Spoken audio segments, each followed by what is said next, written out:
번쩍 보시고요. 왜냐면 그 주간반은 뭐죠? 그 특강을 하는데 야간반이 사실 듣는 사람이 거의 별로 많이 없어요. 그래서 일단요 문제를 풀면서 하고요. 그 다음에 여러분 그 이번 주 토요일 날 공시법 뭐죠? 9시 40분까지 오세요. 알겠죠? 그 다음에 중의사법 선생님하고 그 다음에 그 뭐죠?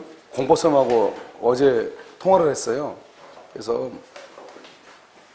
이제 학원 강의를 하는데 전 개인적으로 어떤 생각을 가지고 있냐면 자료가 많은 건 좋지 않다고 생각하거든요. 근데 학생들은 자료를 또 중요시하게 생각을 하더라고요.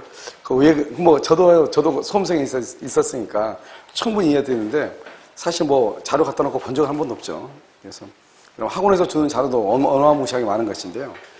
그래서 이제 얘기를 이렇게 혼자 고민을 많이 했어요. 왜냐면 이게 이제 어떤 것이 학생들한테 가장 좋은 거냐면 저는 항상 그렇게 생각하거든요. 이제 공부를 해봤기 때문에요. 문제풀이 하는 거 빼고 문제풀이 하는 것 이상의 것은 좋은 것이 없는 것 같아요. 왜냐면 만약에 우리가 지금 채권법을 공부한다 그러면 채권법을 배우는 이유가 있을 거 아니에요.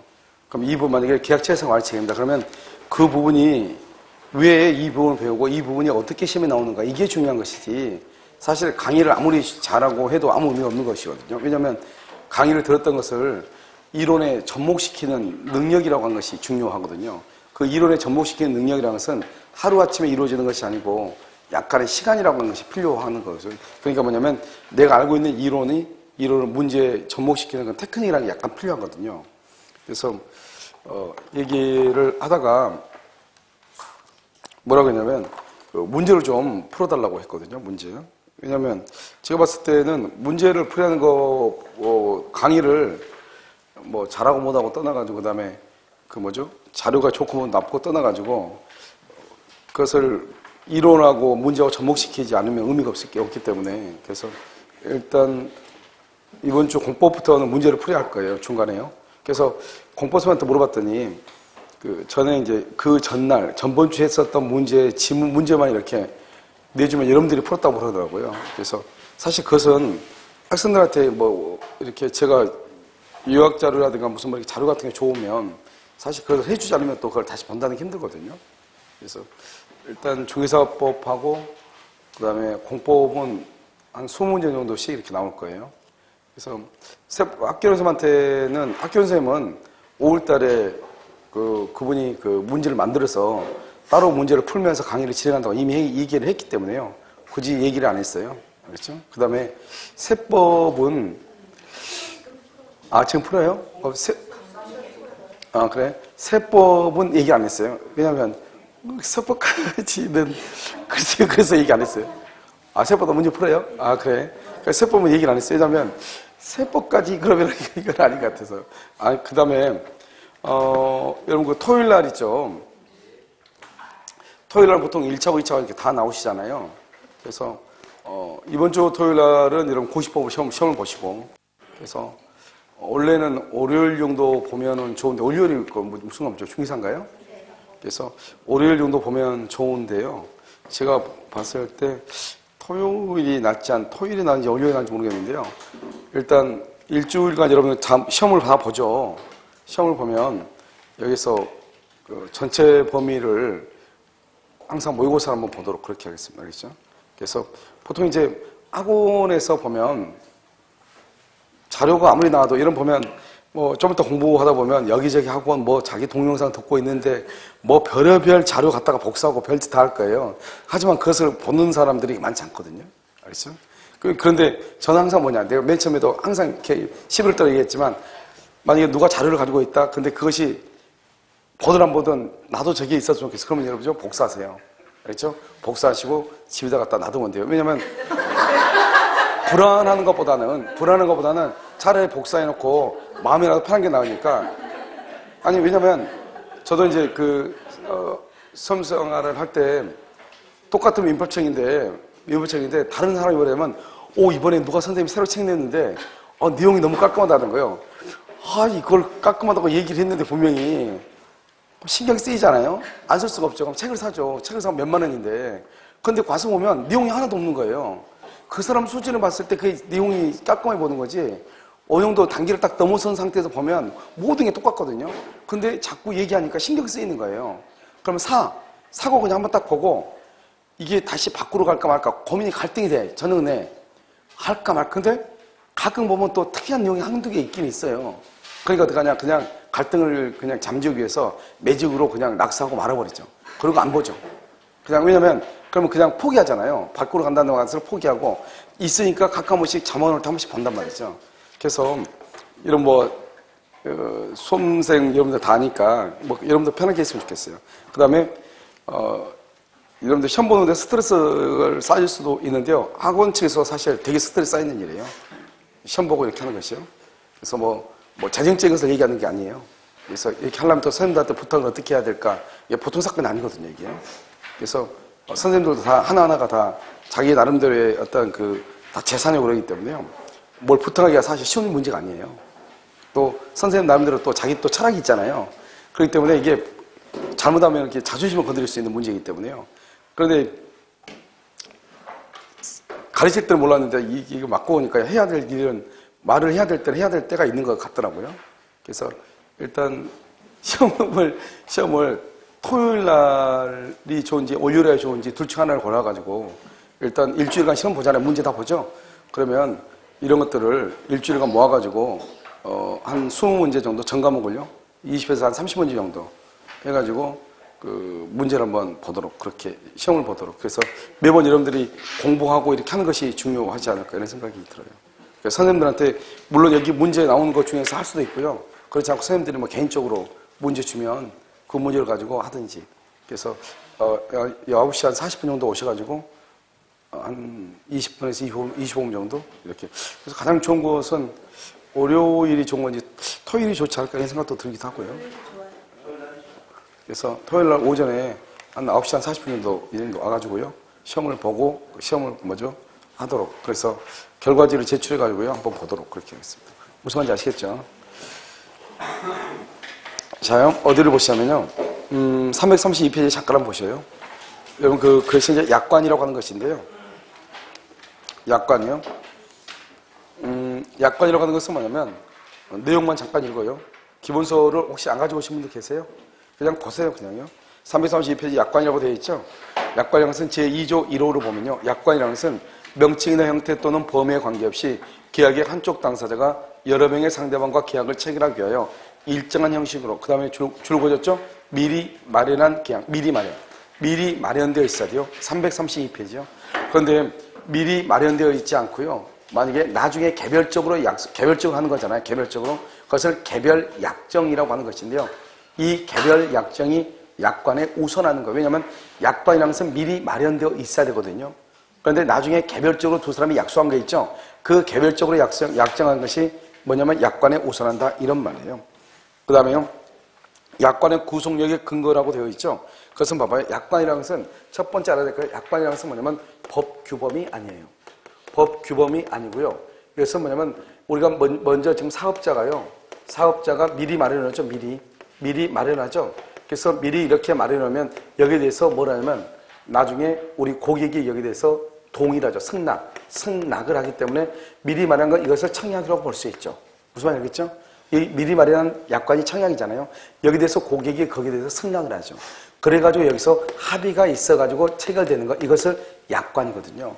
그러니까 이것을 우리는 계약설이다 이렇게 얘기를 하는 거예요. 그래서 약관은 합의가 있기 때문에 효력이 있다. 그러면 약관의 구속력이라고 하는 것은 뭐냐? 예를 들어서 이렇게 되는 것이죠. 우리가 20세 한정 특약이다. 이렇게 운전자요. 그런데 19살짜리가 운전하다가 사고가 났다. 그럼 보험 혜택을 받아 못 받아? 못 받죠. 그러면 22살짜리가 사고를 냈다. 보험 혜택 받아 못 받아? 받죠. 이 이유가 뭐냐? 이 이유가. 왜 똑같이 보험을 들었는데 19살짜리는 안 되고 왜 22살짜리는 되냐 이 말이죠. 그것을 약관의 구속력이라고 하는 거예요. 우리가 왜 약관에 구속되는가? 그것은 뭐냐면 20세 한정이라고 하는 사업자가요 미리 마련해놓은 계약의 약관에 대해서 상대방이 뭘 했다? 승낙, 합의를 했기 때문에 그렇다 이 말이죠. 너가 스스로 합의하지 않았냐 이 말이죠. 그것을 뭐라 한다? 합의설, 다른 말로 계약설이라고 얘기하는 것이. 그래서 법규범이기 때문에 아니다. 이 말이 아주 중요한 것이에요. 자, 그 다음에 판례 이런 거 보시면 되고요. 그 다음에 계약으로의 편입이라고 되어 있죠. 오른쪽 제3조를 보면 약관의 작성 및 설명 의무라고 되어 있나요? 여러분요, 어떻게 하냐면 일단 사업자는요, 약관을 작성하고 약관을 교부해야 돼요. 그리고 거기에 대해서 설명을 해야 돼요. 설명. 알겠죠? 근데 설명도 다 설명하는 게 아니에요. 중요한 내용만 설명하고 중요하다 해서 또 다 하는 것이 아니에요. 내가 설명하기 곤란한 것은 또 설명을 하지 않아도 돼요. 그런데 중요한 것은 여기서요. 약관을 작성을 하되 교부를 하지 않아도 되는 것들이 있어요. 교부하지 않아도. 그게 바로 뭐냐? 바로 밑에 있는 네 가지요. 여객운송, 전기가스, 수도, 우편업, 공중전화 서비스, 제공 통신업. 이 네 가지는 일단은요, 교부 의무가 면제되어 있어요. 그래서 여러분요, 여기 보면 여객운송이죠? 여러분들이 비행기라든가, 뭐죠, KTX라든가, 여기 버스 같은 거 타면 원래 다 운송계약이잖아요. 약관 줘, 안 줘? 안 주죠. 약관은 작성돼 있어요. 그래가지고 그걸 항상요, 운수회사는 비차도록 돼 있어요. 그러고 나서 나중에 고객이 요청하죠. 요청하면 교부하는 거예요. 이것은 이 네 가지는 무조건 교부하는 것이 아니고 고객의 요청이 있으면 교부를 해야 돼요. 어칭적으로 교부 의무는 면제되어 있어요. 알겠죠? 자, 그 다음에 여기 보면 명시 설명 의무 제3조를 보면 사업자는 약관에 정해져 있는 중요한 내용이에요. 중요한 내용을 만다 설명해. 중요한 내용. 그런데 그것이 설명하기에 곤란한 경우가 있죠. 그것은 설명을 하지 않아도 돼요. 설명하지 않아도 된다 이런 말이죠. 그래서 중요한 것만 한다. 그 다음 장이요. 명시 설명 의무로 위반. 이건 시험에 잘 나와요. 만약에 사업자가요, 약관에 대해서 설명을 해야 되는데 설명을 하지 않았단 말이죠. 그러면은 어떻게 될 것인가? 그 약관의 내용을요, 계약의 내용으로 주장할 수가 없는 것이에요. 그래서 계약의 내용으로 주장할 수가 없다. 그런데요, 반대로 고객은 그 내용을 약관의 내용으로 말 수 있다, 주장할 수가 있다 이 말이죠. 고객은 주장할 수가 있다 이렇게.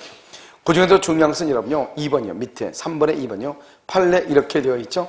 두 번째 줄 별도의 설명 없이도 충분히 예상할 수 있었던 사항이나 이미 법에 의해서 정해진 것을 되풀이하거나 부연하는 정도에 불과한 것 또는 확인적 규정에 불과한 것, 이런 것들은 설명하지 않아도 돼요. 그래서 우리 보면요, 우리 민법 제2조에 보면 뭐가 나오냐? 신의 성실의 원칙이라고 하는 것이 나와 있거든요. 그런데 우리 약관법 제5조에도 신의 성실의 원칙이라고 하는 것이 규정되어 있단 말이죠. 그리고 누군가가요, 신의 성실의 원칙이 뭐예요? 물어보면 그럼 민법 2조에 나와 있어요. 이렇게 하면 된다 이런 말이죠.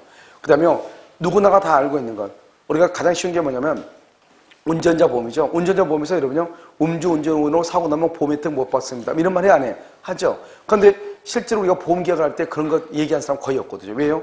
누구나가 음주운전을 해가지고 사고 나면 보험 혜택 못 받는다고 하는 것을 무면허운전, 보험 혜택 못 받는다는 것을 알고 있다, 모르고 있다? 알고 있기 때문에요. 굳이 알고 있는 것을 아무리 중요하다고 할지라도 이야기할 필요가 있다, 없다? 없다. 이런 말이죠. 그것을 얘기하죠. 그래서 가장 중요한 건 명시 설명 의무인데요. 이 중에서 2번이 아주 중요해요. 그 다음에 명시 설명 의무는 누가 지냐? 사업자가 지기 때문에 입증 책임도 누가 진다? 사업자가 지는 것이다. 이런 말이죠. 그렇죠? 그 다음에 약관의 해석이라고 되어 있죠.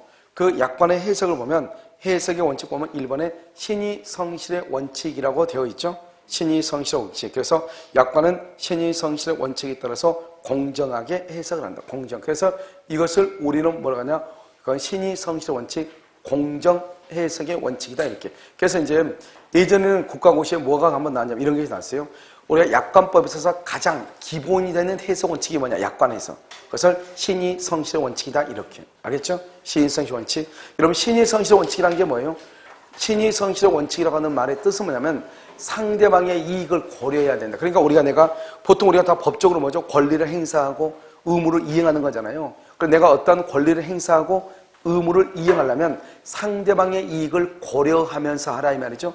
그것을 뭐라고 하냐? 고려의 명제라고 얘기하는 것이에요. 그러니까 내 멋대로 권리 행사하고 내 멋대로 의무를 이행하면 안 되고 상대방의 이익을 고려하면서 한다. 그것을 신의 성실의 원칙, 신의칙이라고 얘기하는 것이에요. 그 다음에 객관적 해석, 통일적 해석이라고 하는 말이 무슨 말이에요? 약관은 고객마다 다르게 해석하면 된다, 안 된다? 안 된다. 그럼 안 되죠, 그것은요. 똑같이 어떠한 사건에서도 모든 고객한테 동일하게 해석을 해야 되고요. 그 다음에 세 번째 보면 평균적 고객의 이해 가능성 기준을 어떻게 해석한다? 객관적, 획일적이다. 객관적, 획일적. 그 다음에 또 한 가지는 여러분요. 보면 맨 밑에 4번 봐봐, 4번. 면책, 조항, 축소, 해석의 원칙이라고 되어 있죠. 이것을 뭐라고 하냐? 엄격 해석의 원칙이라고 그래요. 엄격 해석. 여러분, 이게 무슨 말이에요? 여러분, 되도록이면요. 보험자가 누구죠? 뭐죠? 사업자죠? 사업자가 되도록이면 책임을 져야 돼요? 책임을 안 져야 돼요? 책임을 져야 되죠. 그러니까 면책조항이라는 것은 뭐냐면, 뭐죠? 사업자가 책임을 안 진다는 거잖아요. 사업자가 책임을 지지 않는다고 하는 것을 확대 해석해야 돼요? 엄격하게 축소 해석해야 돼요? 엄격하게 축소, 그걸 지금 얘기하는 거예요. 그래서 엄격 해석의 원칙, 축소 해석의 원칙이다. 이렇게 얘기를 하는 것이고, 3번도 시험에 잘 나오죠? 보험약관이 애매하게 돼 있단 말이죠. 그럼 이 애매하게 돼 있으면은 이 보험약관을 해석을 할 때는 누구에게 유리하게 해석을 한다? 작성자에게 유리다. 고객에게 유리다. 고객에게 유리. 반대로 뭐죠? 작성자에게는 뭐 한다? 불이익이다. 불이익. 이렇게 얘기하고요. 맨 마지막 개별 약정으로 돼 있죠? 아까 우리 약관이라는 것은 뭐라고 그랬어요? 약관은 미리 마련돼 있다. 미리 마련. 그것을 약관이다. 이렇게 얘기했잖아요. 미리 마련. 알겠죠? 그것을 약관이다. 이렇게 얘기해요. 따라서 여기서요. 우리는 약관과 다른 당사자 간의 합의, 다른 합의, 그걸 개별 약정이라고 하죠. 그 개별 약정이 약관에 우선한다. 이 말이고. 불공정 약관이라고 되어 있죠? 이런 불공정 약관은 무효인데요. 약관법의 대부분이 다 어떻게 이루어져 있냐? 불공정 약관으로 되어 있어요. 거의 대부분이 약관이에요. 그런데 이 불공정이라는 것은 어떻게 되냐? 뭐죠? 부당하게. 이런 말이 있어. 부당하게. 그 다음에 상당한 이유 없이. 이렇게 딱 나오면 약관법에서 이 두 가지가 딱 나오죠? 그럼 이거 무조건 무효예요. 무조건 불공정 약관이에요. 이 말이 없는 것은 두 가지가 밖에 없어요. 그러니까 처음부터 끝까지 다 무슨 말이 되냐? 상당한 이유 없이 부당하게 이 말이 있어. 이 말이 있으면 약관법에서는 무조건 뭐다? 그것은 무효이다. 무효. 이거 딱 머릿속에 딱 박으면 돼요. 알겠죠? 자, 그럼 볼까요? 불공정 약관의 추정이 되어 있죠? 8절을 보세요. 약관의 내용 중 다른 각호 어느 안에 해당하는 내용을 정하고 있는 조항은 공정성을 잃은 것으로 추정한다. 고객에게 뭐라고? 부당하게. 그 다음에 이원요. 고객이 계약의 거래 형태 등 관련된 모든 사항에 비춰 그 다음에 줄거가 되겠죠. 예상하기 어려운 조항. 이것을 기습조항. 우리가 뭐죠? 기습이라는 것은 책 같은 거 있잖아요. 책 같은 거 만약에 파손된 것은 예를 들어서 반품되지 않습니다. 밀봉하면은 홈페이지 가보면 개봉하면은 뭐가 된다? 반품할 수 없어요. 이렇게 가끔 있단 말이죠. 그럼 그것을 크게 써놔야지, 그것은. 알았죠? 이건 물건이 이렇게 있으면 물건이 위에는 아무것도 없고 밑에다가 조그맣게 개봉 시 반품 안 됨. 이렇게 써놓으면 된다, 안 된다. 그것을 기습조항이다. 이렇게 얘기하는 거예요. 무슨 말이겠죠? 기습조항. 이렇게요. 그래서 그런 것들은 불공정 약관으로서 유효이다, 무효이다, 무효. 3호는요, 계약의 목적을 달성할 수 없을 정도로 계약에 따른, 그 다음 줄거야 되겠죠? 본질적 권리를 제한. 그럼 본질적인 권리를 제한하면 아무것도 없다, 이 말이잖아요. 이런 것들은 이제 우리는 불공정 약관이다. 이렇게 예를 일반적으로 이제 들어놓은 것이요. 그러고 난 다음에 이거 말고 그 밑으로 쭉 뭐라고 써놨냐면 불공정 약관이라는 것은 뭐다 하는 거 쭉 나는데 그게 한 열 몇 개 된단 말이죠. 그런데 그것이 전부가 다 대부분이 다 뭐라고 들어있냐? 부당하게 상당한 이유 없이 이렇게 되어 있고, 그러면 일부 무효의 특칙이라고 되어 있나요? 그럼 뭐죠? 일부 무효는 무슨 무효다? 전부 무효죠. 그런데 우리 약관법은요, 약관의 조항 중 일부가 무효죠. 그러면 그 일부만 무효로 한다 이렇게 되어 있거든요. 이것을 뭐라고 표현한다? 일부 무효의 특칙이다 이렇게 표현을 하는 것이요. 일부 무효의 특칙 이렇게. 그래서 약관법 16조죠. 보시고. 그다음에 이제 나머지 얘기 지금 없는데 이제 문제를 한번 보도록 하겠습니다. 문제. 오늘 좀 문제 보시죠. 자, 약관에 관한 설명으로 옳지 않은 것은 여기 있는 것은 다요. 100% 다 국가고시에 나왔던 문제들이에요. 자, 1번요. 행정관청의 인가를 받은 여객 운송약관. 아까 우리 나왔죠? 여객 운송약관은 고객의 요청이 있으면 4번을 고객의 교부. 알았죠? 원래는 이것은 이런 경우는 운송약관이라든가 그다음에 전기통신업이라든가 이런 것들은 뭐를 한다 했죠? 일단 작성을 하지만 교부 의무는 법에 의해서 면제되어 있단 말이죠. 그런데 고객이 요청이 있으면 교부를 해야 돼요. 알겠죠? 그래서 여러분요, 그 네 가지, 아까 우리 그 네 가지가 돼 있는 것이 있죠? 여객운송, 전기가스, 수도, 우편, 전기통신. 그러니까 이런 보면, 이러면 혹시 그 한국 딸 얘기했어요. 우리 집에 이렇게 전기값 많이 나오냐고. 나 약간 좀 보내달라고. 그러죠? 그러면 그쪽에서 뭐라 하냐? 그러면 혹시 메일로 보내드려도 됩니까? 이렇게 물어볼 거예요. 그래서 메일로 약관을 보내줄 거예요. PDF로 되어 있는 거. 무슨 말인지 알겠죠? 그것은 지금 좀 전기가스, 수도사업 같은 것은 약관이 이미 다 작성이 돼 있어. 그런데 우리가 보면 전기 공급 계약을 하려고 하면 이사 가가지고 전국 공급 계약을 체결하려면 일단 계약이 있어야 되잖아요. 이렇게 대량적 거래 계약은 설령 우리가 뭐가 하더라도 계약이 정식적인 계약이 없다고 할지라도 전기를 쓰는가 동시에 계약이 체결된 것으로 봐버리거든요. 그런데 우리 집에 전기가 전기요금이 많이 났다 이 말이죠. 그럼 전기요금 체계가 어떻게 되는지 궁금하단 말이죠. 그럼 어떻게 하면 돼요? 약관 보내달라고 하면 돼요. 알겠죠? 그것을 교부다 이렇게 얘기를 하는 것이에요. 자, 그 다음에 2번요. 사업자의 의행 보조자나 피용자의 경과실 주고 경과실로 인한 사업자의 법률적 책임을 배제하는 약관 조항은 유효예요. 유효. 경과실 써요. 고의 또는 중과실. 고의 또는 중과실이 있어. 그런데 책임을 배제. 그건 무효야. 고의 또는 중과실 옆줄 긋고 무효. 경과실일 경우에만 유효이다. 이 말. 경과실 아주 중요한 키워드예요. 알죠? 고의 또는 중과실. 알겠죠? 그것은 무효. 그것은 안 돼. 이런 사업, 이런 보면, 여러분이 봐봐. 여러분이 뭐 개업 공인중개사죠? 여러분들은 개업 공인중개사인데, 여러분들은 만약에 나중에, 누구죠? 이행 보조자가 누구냐면, 중개보조원 있죠? 중개보조원이 바로 여러분의 이행 보조자거든요.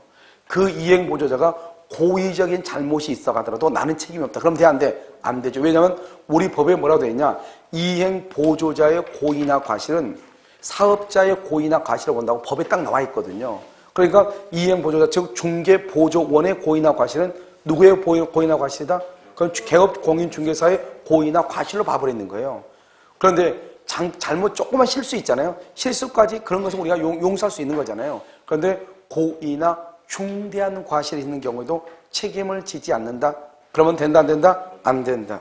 3번 약관상 매매계약 해제 시 사업자인 매도인을 위한 손해배상 예정조항은 있는 반면 고객인 줄고요. 매수인을 위한 손해배상액의 예정조항은 없는 경우 맨 끝에 무효라고 할 수 없다. 왜냐? 거기다가 실손해를 입증하여 청구. 실제 손해를 입증해서 청구하면 되는 거거든요. 그러니까 우리가 이런 보면 항상 뭐가 문제냐면 이런 우리 임대차 계약이라든가 매매 계약을 하면 뭐가 문제죠?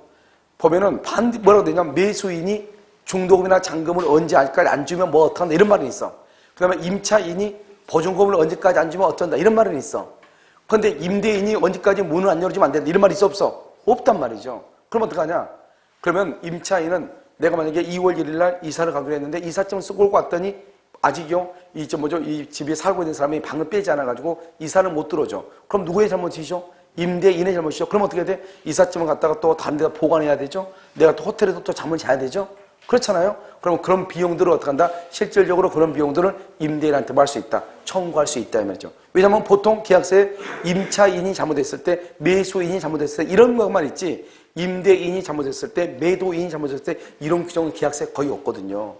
알겠죠? 그러면 어떻게 하면 되냐? 실제 손해를 증명해서 뭐 하면 된다? 청구하면 된다 이런 말이에요. 4번은요. 어느 약관 조항이 당사자 사이의 약정의 취지를 명백히 하기 위한 줄고요. 확인적 규정에 불과 확인적 규정 맨 끝에 설명할 필요가 없다. 설명하여야 한다. 설명할 필요가 없다. 4번이 정답이죠. 5번은요. 사업자가 약관의 명시 설명 의무에 위반하여 계약을 체결한 경우에도 고객은 약관의 내용을 계약의 내용으로 뭐 할 수 있다? 주장할 수 있다. 그래서 지금 뭐죠? 사업자가 줄 것이고 명시 설명 의무에 위반 줄 것이고 두 번째 가운데 끝에 고객은 계약의 내용으로 주장할 수 있다.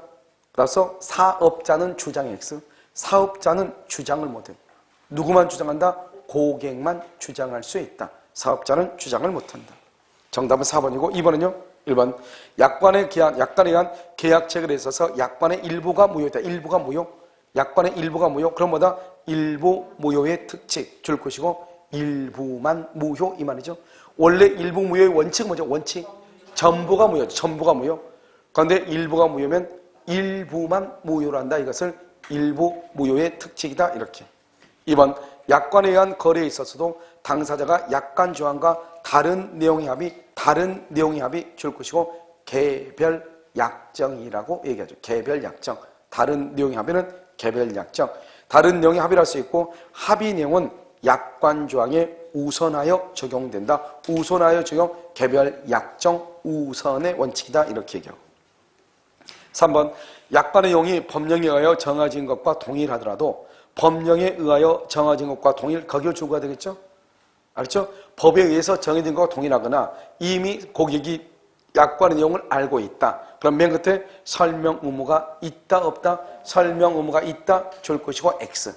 그래서 그러면 우리가 이제 약관법에서 뭐가 중요하면 설명 의무가 가장 중요하다고 얘기했죠. 4번 자동차 종합보험계약상 가족 줄고 가족 운전자 한정 운전 특별 약관 거기. 이것은요. 이것은 반드시 줄고 명시 설명 의무의 대상이에요. 명시 설명 의무의 대상. 알겠죠? 그 다음에 5번은요. 상대방에게 부당하게 줄 것이고 부당하게 그것은 유효이다 무효이다 무효이다. 부당하게란 말이 되겠죠? 상당한 이유 없이 그것은 무효이다 이런 말이에요. 이것을 약관이다 이렇게 얘기하죠. 자 그럼 보시고 그 다음에 여러분 어디를 보시냐면 여기가 계약의 종류를 놔두고요. 그 다음에 338쪽을 한번 보세요. 338쪽을 보시면 2번의 정답이 몇 번이냐고요? 2번의 정답 3번인데요. 알겠죠? 자, 그거 보면 쌍무계약하고 편무계약 이렇게 나와 있나요? 자, 거기를 한번 보도록 하겠습니다. 우리 이제 계약이라고 해서 뭐냐면 이렇게 유상계약이라고 하는 것이 있고 그 다음에 여기 뭐가 있냐? 여기 쌍무계약이라고 하는 것이 있어요. 그다음에 여기 무상계약이라는 것이 있고 여기요 편무계약이다 이런 것이 있어. 그러면 무상이라고 하는 것은 우리가 이제 이런 보면 출연행위라고 있죠. 출연. 여러분 출연행위란 말이 무슨 말이에요? 출연행위다. 출연이라는 것은 내 재산을 뭐하고 다운시키고 상대방 재산을 만다 업시키는 거. 이거 출연이잖아요. 출연자의 재산은 다운돼. 근데 상대방 재산은 뭐가 돼? 업돼. 이걸 출연이라고 하네요. 이걸 출연. 그럼 이 출연행위 속에 뭐가 들어있냐? 출연행위 속에 유상행위하고 무상행위가 들어있는 거예요. 출연행위 속에. 이걸 기본적으로 알아야죠. 출연행위 속에 유상하고 무상이 들어있어. 왜요? 유상이라고 하는 것은 뭐죠? 유상은 매매계약이죠. 매매계약에서 여기서 뭘 주죠? 등기를 주는 대가로 뭘 받죠? 여기서 잔금을 받잖아요. 이것은 뭐냐면 유상이라는 것은 대가성이 있어야 돼요. 대가, 반대급부. 그런데 봐봐요. 갑의 입장에서 보면 갑하고 우리 입장에서 갑의 입장에서 등기만 봐봐. 등기. 갑이 을한테 등기해주죠. 그러면 갑의 재산은 어떻게 돼요? 다운이죠. 상대방 재산 뭐가 돼? 업이죠. 야, 우리 입장에서 대금만 봐봐. 그럼 대금은 주죠. 그러면 을의 재산은 뭐가 돼? 다운이죠. 그 다음에 상대방 재산은 뭐가 돼요? 업되죠. 그러니까 유상은 출연행위죠. 무상 볼까요? 무상? 무상은 주기는 주는데 받는 게 있어 없어? 없죠. 또는 대가성이 없는 것이죠. 그럼 여기 보면 여기 이 사람이 내가요 거지한테 돈 1,000원 주죠. 그럼 내 재산은 뭐가 돼? 다운되죠. 거지의 재산은 어떻게 돼? 업되죠. 그러니까 유상이든 무상이든 둘 다 무슨 행위가 된다? 출연행위가 되는 것이요. 둘 다 출연행위. 알겠죠? 그래서 출연행위 속에 뭐가 있다? 유상과 무상이라는 것이 있다. 쌍무는 뭐죠? 쌍방이 의무를 부담한다. 편무는 뭐죠? 한 사람만 의무를 부담한다. 이런 말이잖아요. 이 쌍무계약에 뭐가 있냐? 그것은 동시이행 항변권. 그래서 동시이행 항변권하고 뭐가 있다? 위험부담 이런 것이 있는 것이요. 위험부담, 동시항변권, 위험부담. 그 다음에 유상계약에 우리가 뭐가 있냐? 유상계약이요. 담보책임이라고 하는 것이 있어요. 담보책임이요. 그 다음에 계약의 해제권이 있는데 문제는 뭐냐면 이 해제권은 유상에만 있는 것이 아니고요. 무상행위인 증여 계약에도 뭐가 있냐? 계약의 해제권이라고 하는 것이 있거든요. 그래서 조심해야 될 것은 해제권은 유상계약에 한한다 그러면 안 돼요. 아주 옛날에 다른 국가고시 나온 건데 해제권은 유상에만 있는 것이 아니고 무상계약에 보면 뭐가 있냐면 여기 증여하고 뭐가 있다? 사용대차라고 하는 것이 있거든요. 증여하고 사용대차. 알겠죠? 이것을 무상이다 이렇게. 그 다음에 여기 유상이라고 하는 것이 있잖아요. 유상이요. 이 유상계약에는 또 뭐가 있냐 이런 말이죠. 그래서 여기 유상계약이죠. 여기는 뭐냐? 매매하고 그 다음에 교환하고 환매하고 그 다음에 임대차하고 그 다음에 도급하고 그 다음에 고용계약 이런 것들이 있거든요. 이 중에서 우리의 시험법에는 여기 4가지죠. 4가지. 그러면 이 유상계약의 특징은 뭐냐면 매매계약에다가 유상계약이 가능한 모든 것들을 매매계약에다가 규정을 하고요. 그 다음에 교환이나 환매나 임대차에 뭐냐 준용을 하고 있거든요. 그러니까 여기서 보면 교환에 보면 뭐가 나오냐? 교환에 보면 보충금이라고 하는 것이 나온단 말이죠. 이 보충금은 매매에서는 무슨 말이냐? 매매대금이라고 하는 말이 있단 말이죠. 그래서 보충금에 대해서는 왜냐하면 교환은 매매에 관한 규정을 준용하니까요. 이 보충금은 매매, 대금에 관한 규정을 뭐한다? 준용한다. 이렇게 표현을 하는 것이에요. 그 다음에 왜냐하면 모든 것을 다 규정할 수 없잖아요. 그러니까 우리가 매매에 보면 뭐가 나오냐? 담보책임이라는 게 나오거든요. 매매 계약에만 여기서 담보책임을 규정하고 매매뿐만 아니라 교환이나 환매나 임대차나 도급이나 이런 데도 다 담보책임이 있다. 이런 말이죠. 하나만 규정하고 다른 데를 다 뭘 한다? 준용한다. 이렇게 얘기하죠.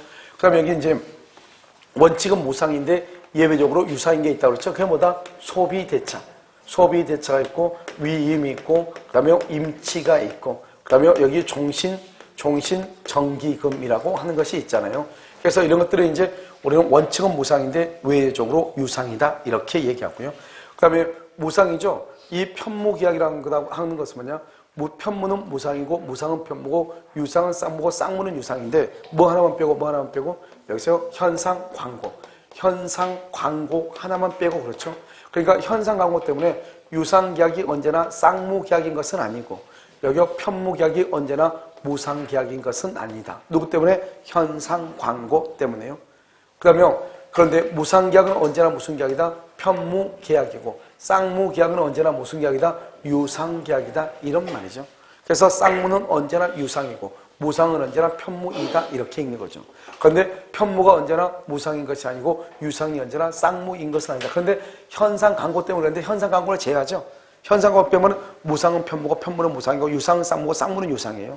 그러니까 증여계약은 무상편무, 사용대차는 무상편무, 교환계약은요 유상쌍무, 매매도 유상쌍무 다 똑같은 것이에요. 결론적으로 이 하나 때문에 그런 거지 하나만 딱 없어버리면 똑같다 이런 말이죠. 그 다음에 우리나라는 또 무슨 계약이다? 우리나라는 낙성계약이야. 이런 낙성이라고 하는 말이 벌써 말이에요. 낙을 하면 계약이 성립한다 이 말이잖아요. 그 다음에 또 우리는 불요식 계약이에요. 일정한 방식을 요하지 않는다 이런 말이죠. 낙성계약의 반대가 뭐예요? 그것을 요물계약이에요. 요물계약이요. 불요식의 반대가 뭐예요? 요식이에요. 요식. 요식은 대부분이 가족법상. 가족법 있죠? 가족법은 다 요식이에요. 이런 가족법을 보면 뭐죠? 유언이라든가 혼인이라든가 이혼이라든가 그 다음에 입양이라든가 인지라든가 파양이라든가 모든 것도 있죠? 이 모든 것, 출생신고라든가 그 다음에 사망신고 다 요식이에요. 알겠죠? 그 다음에 또 뭐가 있냐면 법인이 있죠? 법인에 있어서 뭐다? 법인에 있어서 정관작성이나 그 다음에 등기가 있고요. 그 다음에 어음행위 있죠? 어음행위요.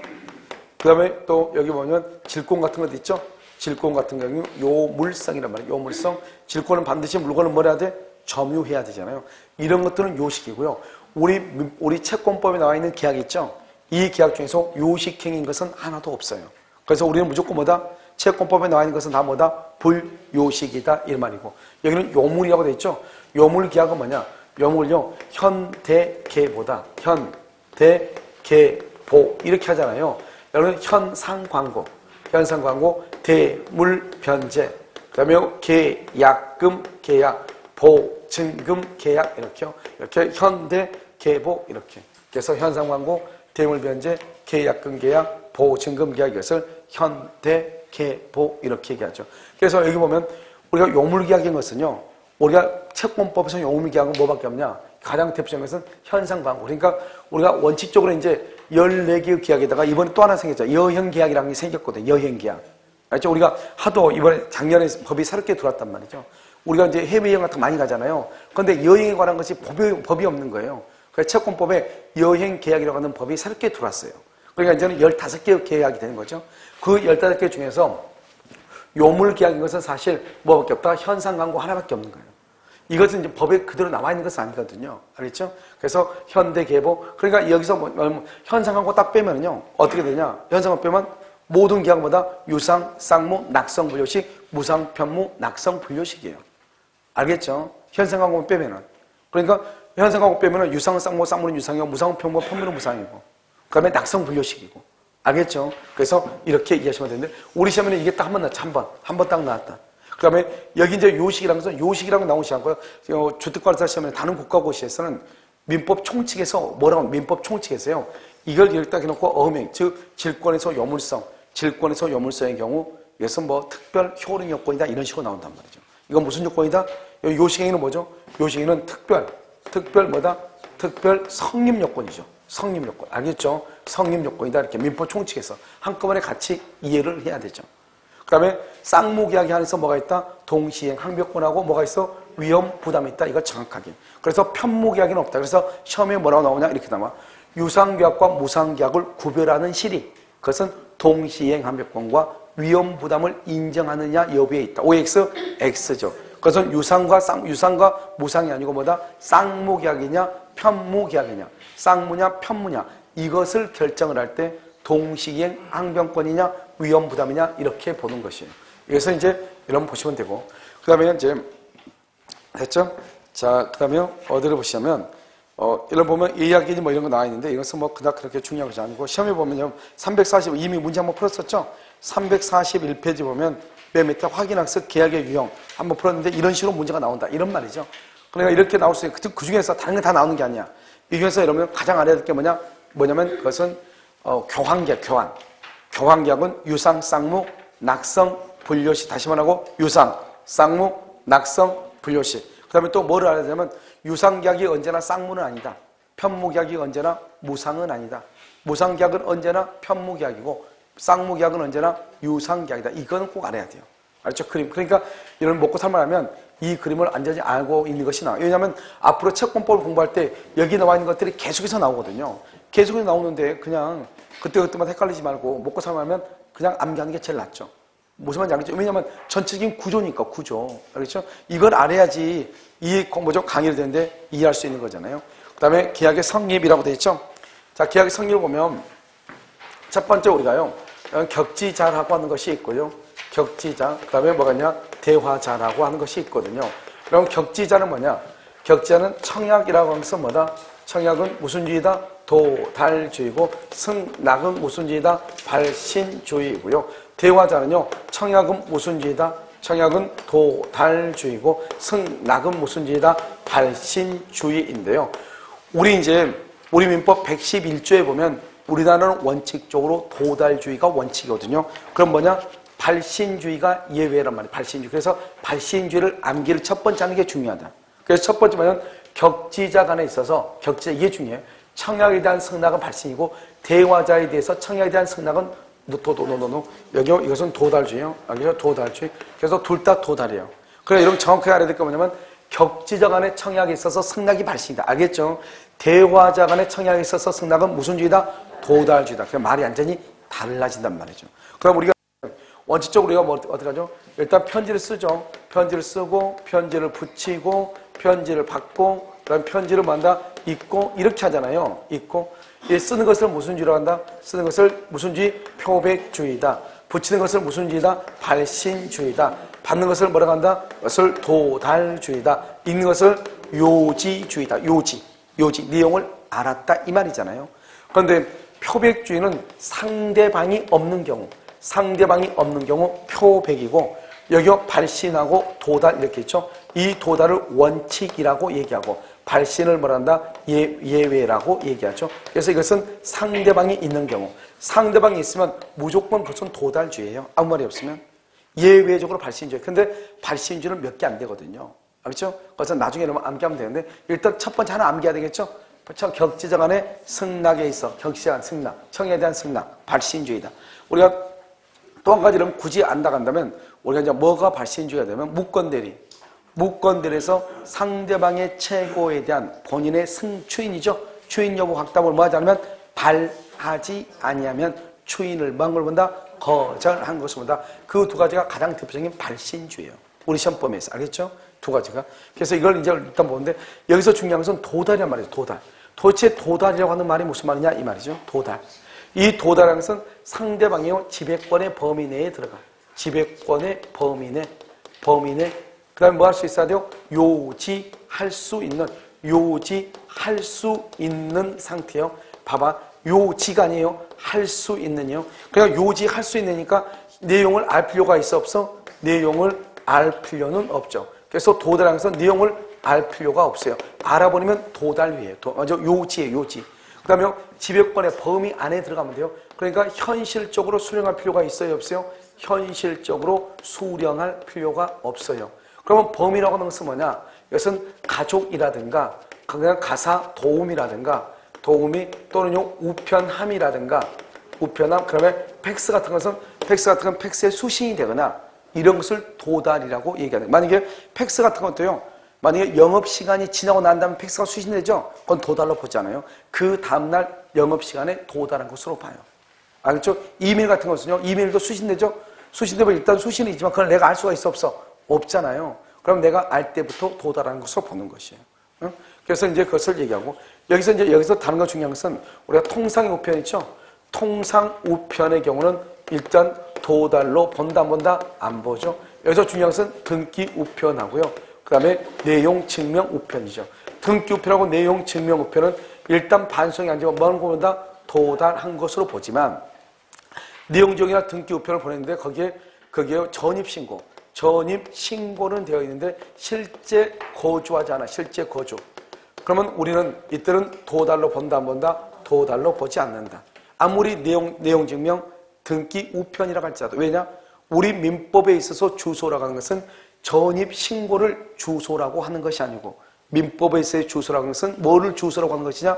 생활의 근거가 되는 것. 그것이 전입신고이기 때문에 실제 거주를 하지 않는다 그러면 생활의 근거가 그곳에서 이루어지지 않고 있다 이 말이잖아요. 따라서 이런 경우는 뭐가 본다? 도달로 본다 안 본다? 안 본다 이런 말이죠. 기본적으로 여러분요 채권법에서는 이 정도만 아시면 되죠. 그 다음에 이제 우리 이제 111조, 112조, 113조로 보면 어떤 것이냐면 이렇게 갑이죠. 갑을 뭐라고 하냐? 희한하게 여기서만 의사표시자란 말을 써. 의사표시자. 알겠죠? 여기 을을 상대방 이렇게요. 다른 데는 그냥 표의자라고 쓰는데요. 그냥 법조문이 우리 민법 법조문의 그 용어들이 통일되어 있는 것이 아니에요. 알겠죠? 그래서 여기서 의사표시하는데 갑이라는 사람 있죠? 갑이라는 사람이 청약을 하죠. 청약하면 우리는 아무 말 없잖아요. 아무 말이 없으면 뭐로 보냐? 그것은 대화자로 보는 것이 아니고 뭐로 본다? 격지자로 봐. 격지자. 그래서 갑이라는 사람은 청약을 하죠. 그래서 2월 1일 발송을 하죠. 발송을 하면 이것을 우리는 청약으로 보는 것이 아니에요. 뭐를 청약으로 본다? 이 청약이 을한테 뭐요? 2월 5일 날 뭘 한다? 도달. 우리는 원칙적으로 상대방이 있으면 무슨 주의가 원칙이다? 도달주의죠. 그래서 청약은 지금 보면 격지자든 대화자든 청약은 무조건 무슨 주의다? 도달주의죠. 그러니까 도달해야만이 그것을 청약이라고 얘기하는 거예요. 그래서 이것을 청약이라고 하고 이 청약이라는 것은 도달하면 더 이상 뭐를 못한다? 철회할 수가 없는 것이에요. 결국 무슨 말이다? 도달하면 철회를 못한단 말은 그럼 편지가 도달하기 전에는 뭐 할 수 있다? 철회할 수 있다. 이런 결론에 도달하죠. 도달하기 전에는 뭐 할 수 있다? 철회할 수 있다. 그 다음에 도달했죠? 도달한다. 그럼 이 사람이 도달하고 나서 2월 15일까지 승낙을 해달라 이렇게 얘기하잖아요. 이것을 뭐라 한다? 승낙기간이다 이렇게 얘기하잖아요. 그럼 2월 15일까지 승낙해달라고 했어? 그럼 언제까지 철회를 못하냐? 2월 15일까지 철회를 못한다. 이것을 우리는 뭐라 한다? 철회를 못한다. 청약의 비철회성이다. 비철회성, 철회할 수가 없다. 청약의 구속력이다. 이렇게 얘기하죠. 구속력이다. 그럼 어떻게 돼요?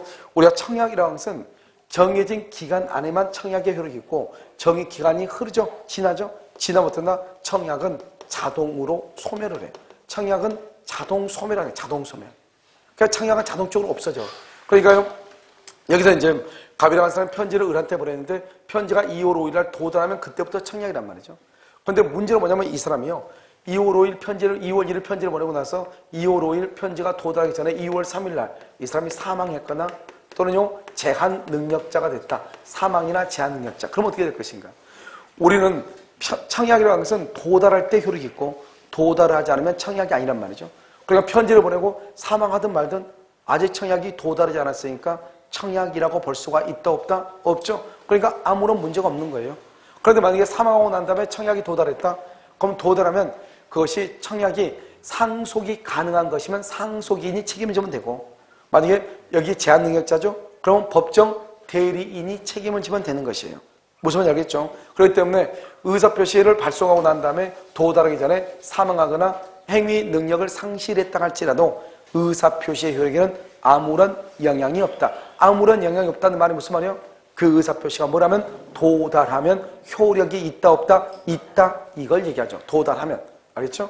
그 다음에 이 편지가요. 이 을한테 도달할 때 이 을이 제한 능력자다. 제한 능력자. 그러면 또 어떻게 될 것인가? 이 사람이 제한 능력자라고 하는 것은 다른 말로 수령 무능력자다. 이런 말이죠.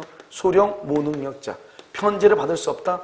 따라서 어떻게 하냐? 갑은 을에게요. 을에게 도달을 말 수 없다. 주장할 수 없다. 도달을 주장할 수 없다는 말의 뜻이 뭐냐? 갑은 을에게 의사표시의 효력을 말 수 없다. 주장할 수 없다. 다른 말로 말 수 없다. 대항할 수 없다. 똑같은 말이에요. 그래서 갑은 을에게 편지가 도달했다고, 그 다음에 의사표시 효력이 발생했다고, 그 의사표시로 대항할 수가 없다 이 말이죠. 그런데 반대로 을이 갑에게 도달을 말 수 있다. 주장할 수는 있다 이 말이고요. 만약에 을의 법정 대리인이죠. 을의 법정 대리인이 도달 사실을 안 경우는 언제부터? 안 때부터 도달을 말 수 있다. 주장할 수 있다. 안 때. 그래서 안 때. 도달한 때가 아니고 안 때. 편지가요. 미성년자한테 2월 5일 날 도달했잖아요. 그런데 그 법정 대리는 언제 알았냐? 2월 7일 날 알았단 말이죠. 그러면 그 편지가 언제부터 도달한 것으로 본다? 2월 7일부터 도달한 것으로 본다. 이런 말이죠. 이것을 우리는 뭐라고 하냐면 그것을 도달주의다. 이렇게 얘기하는 것이죠. 이게 112조예요. 그럼 113조는 뭐냐면 공시송달이라고 하는 것이에요. 공시송달. 이 공시송달이라고 하는 제도는 언제 하냐? 과실 없이. 이게 아주 중요해요. 과실 없이. 이 말 한마디가. 과실 없이요. 상대방의 주소지나 상대방이 소재지를 알지 못한 경우, 상대방의 주소지나 상대방의 소재지를 알지 못한 경우, 그때 뭐라냐? 공시송달이라고 하는 제도를 이용해요. 그럼 공시송달을 하게 되면 국내에서는 2주간, 알죠? 국외에서 하면 2개월, 2개월 기간이 지나면 도달한 것으로 보는 것이죠. 그러면 이 기간은 단축할 수 있느냐? 이 기간은 절대로 뭐가 안 돼요? 단축이 안 돼요. 단축. 여기서 가장 중요한 공시송달 키워드는 뭐냐면 과실 없이란 말이에요. 과실 없이. 과실 없이 상대방의 주소지나 소재지를 알지 못할 때 공시송달하는 것이다. 이게 이제 111조, 112조, 113조 이렇게 되는 것입니다. 이것은 이제 우리가 이제 의사표시가, 이것은 원래 어디에 있는 것이냐면 민법 총칙 부분에 나와 있는 것이거든요. 그래서 민법 총칙에 나와 있는데 민법 총칙상 아무런 의미가 없어요. 지금 우리가 이제 채권법을 공부할 때요, 이 부분을 우리가 이제 알면서 해야 되는 거거든요. 그래서 이런 보면 이제 그 청약과 승낙이라서 344페이지 있잖아요. 344페이지 있죠? 그래서 여기는요, 잠깐 쉬었다가요, 다시 하도록 그렇게 하겠습니다.